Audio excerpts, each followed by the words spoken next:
Hello YouTube, today I'm going to chime in with my 2 cents on reloads. And in my opinion, there's only 2 types of reloads. Reloads that you want to do, reloads that you have to do. Let's talk first about those reloads that you must do.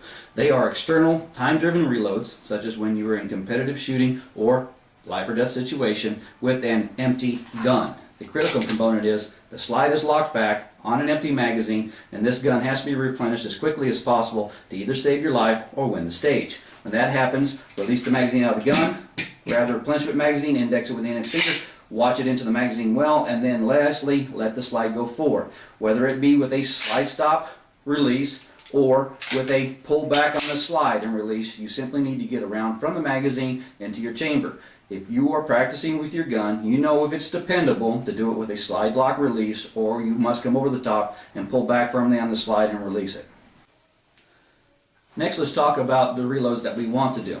These are not reloads that are driven by some type of external time-sensitive influence with an empty gun. We have simply decided now is the time to replenish the magazine to the firearm. They can be a speed reload, tactical reload, or the reload with retention. Let's talk first about the speed reload, very common in competitive shooting. Imagine, if you would, 2 targets over there with requiring 4 shots, 2 on each, and then 4 targets over here behind a barricade that require 2 shots each, 4 and 8. That's 12 shots. I only have 9 in my firearm with a loaded magazine and a chamber to start.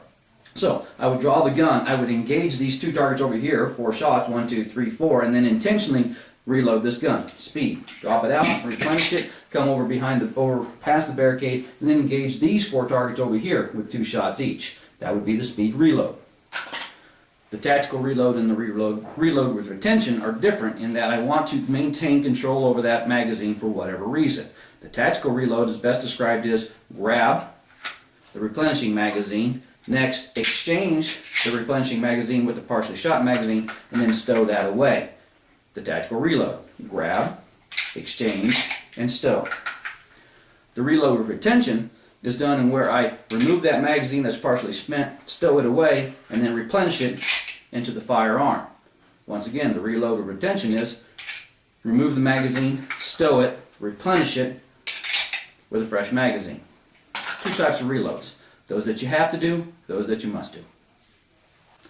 What I've just introduced you to is the idea is that situations drive tactics, tactics drive techniques. I don't know who first coined this.